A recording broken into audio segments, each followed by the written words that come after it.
Привет, ты на канале Streamerl, игровом канале Nintendo тематики. Все про консоли, игры и все, что с этим связано. Сегодня на обзоре игра Minecraft Dungeons Ultimate Edition. Игра, которая вышла на физическом носителе совсем недавно, и помимо основной игры включает абсолютно все дополнения, которые выходили к этой игре. То есть сейчас на картридже у нас абсолютно есть все, что связано с этой игрой. Базовая игра, 6 дополнений и Hero Pass Cosmetics. До этого игра выходила на физносителе, но без этих дополнений. Поэтому, если ты любишь Minecraft Dungeons, знай, вышло такое вот издание, которое явно тебе понравится. На одном картридже абсолютно все, что тебе нужно для игры.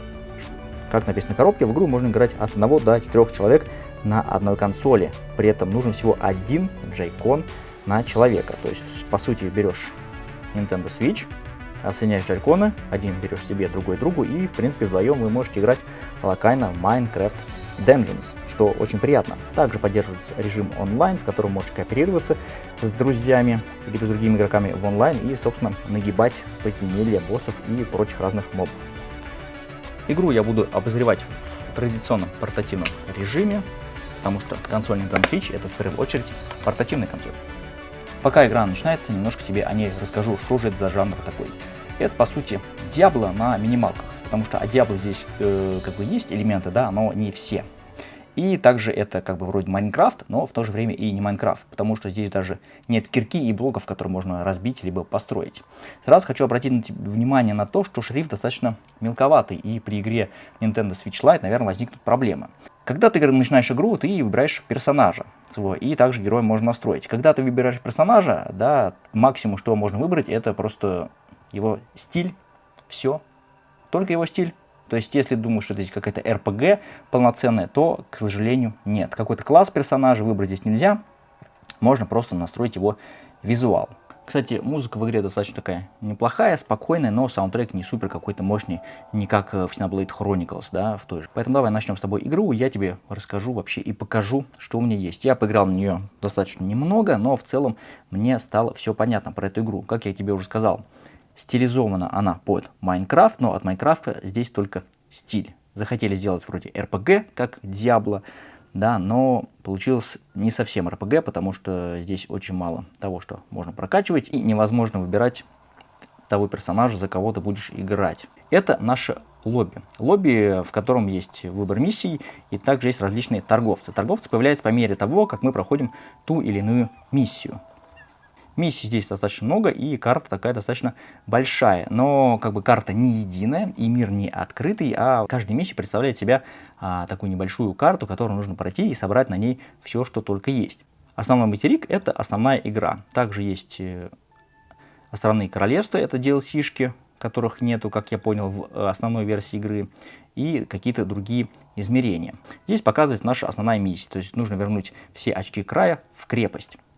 Очки края можно добывать вот в таких вот миссиях, на которых такая зелененькая штучка показана. Давай с тобой начнем миссию «Мокрое болото», и я тебе покажу вообще, как здесь что играется. Да, смотри, когда ты нажимаешь на миссию, тебе предлагается уровень сложности. Уровень сложности, который можешь поставить, зависит от твоего левела. То есть сейчас наша мощь позволяет нам проходить игру на вот этом уровне сложности. Можем также уровень сложности, в принципе, изменить, да, но при этом, скорее всего, мы переоценим свои силы и получим по лицу от мобов, которые будут на этой карте. Поэтому выбирайте уровень по своим как бы возможностям вашего героя. И перед каждой миссией есть небольшая такая вводная история. Да, игра, кстати, на русском языке, забыл тебе сказать, но озвучка не на русском.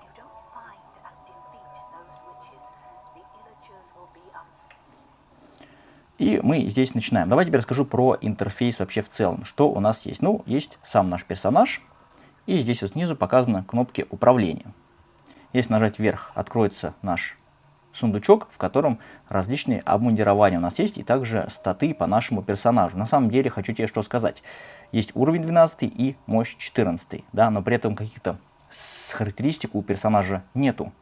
Характеристики есть у оружия. Вот, как ты видишь, есть различного рода оружия, и у оружия различные характеристики. Также на оружие и на предметы можно накладывать различного рода чары. Чары мы находим в процессе игры, И, допустим, если какое-то оружие мы уже прокачали по чарам, да, вот как видишь, вот это оружие у меня уже достаточно сильно прокачано, то его можно будет разобрать потом, и эти чары обратно вернутся. То есть, по сути, мы ничего не теряем. То есть, сначала ходим с одним оружием прокачанным, потом его разбираем на ресурсы и качаем другое оружие. Также можно качать и другие предметы, помимо оружия, скажем так, броню. Есть также у нас вспомогательные предметы, которые нам помогают в игре.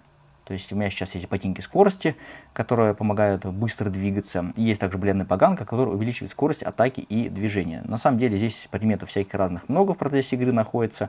И еще будут находиться, потому что я только начал играть. Поэтому те, кто любит полутать сундуки, поискать различного рода предметы, поодевать персонажей, вам эта игра явно должна понравиться. И, как я говорил, здесь у нас еще есть интерфейс. То есть указано управление. Слева это наши вспомогательные предметы.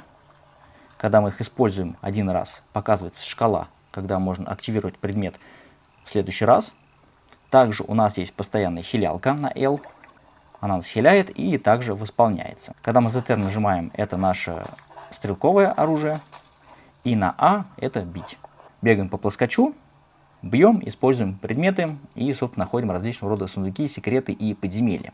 Также у нас есть карта, которую можно показать. Карта показывает, кстати, сверху. И здесь, может быть, не так сильно видно. И по мере того, как карта открывается, она вот заливается такими вот белыми штрихами, белыми контурами.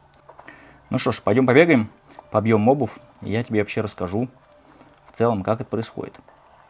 Цель игры какая? Проходить миссии, бить различных противников, получать различные предметы, совершенствовать, прокачивать своего персонажа, надевая на него различные шмотки, и вот так вот проходить игру.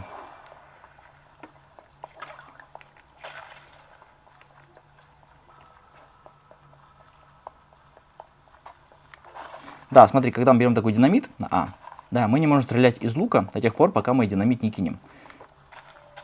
Так, мы бросаем его, у него есть область поражения, и мобы наши умирают. Сейчас карта достаточно простая у нас.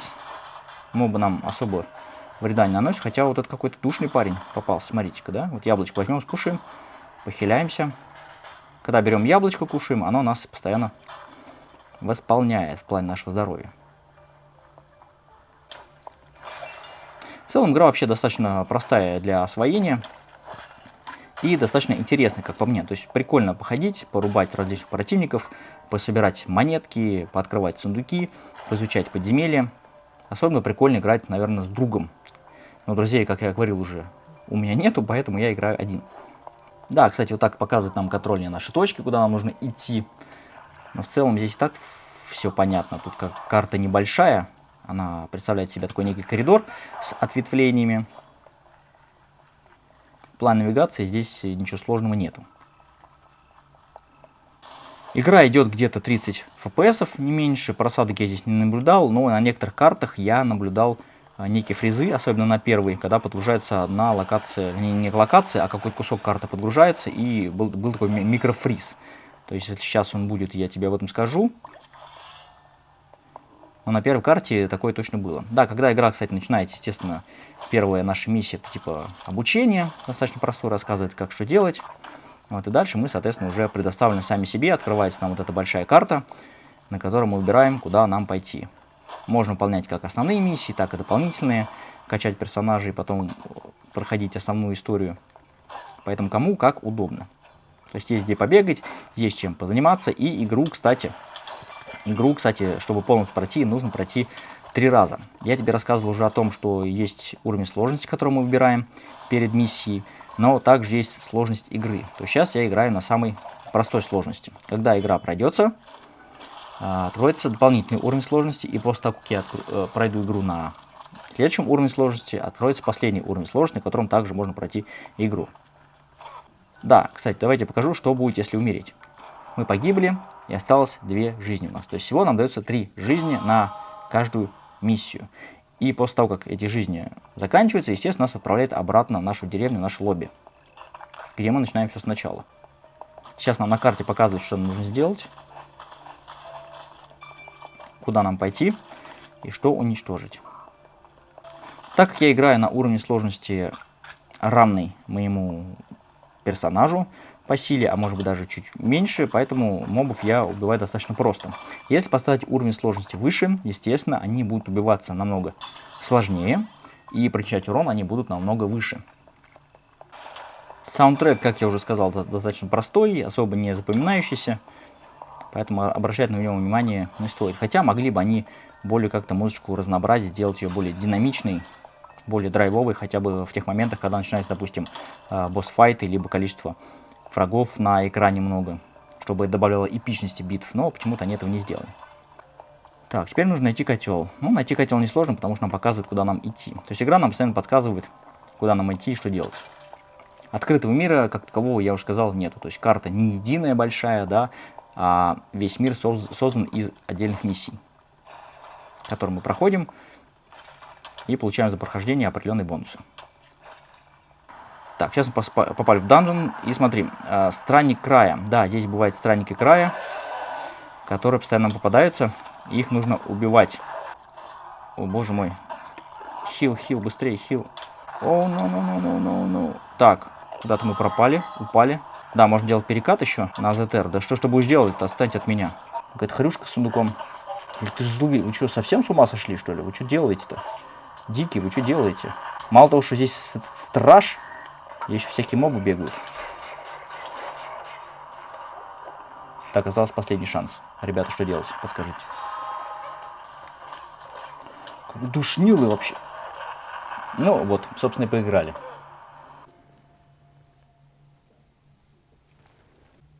Да, загрузки почему-то весьма долгие, и сейчас, как ты видишь, у меня все подвисло. Почему это произошло, я не знаю. Но вот что произошло, то произошло. В общем, игра зависла, я ее закрываю и запускаю заново. Почему такое произошло, я тебе сказать не могу, но вот так получилось.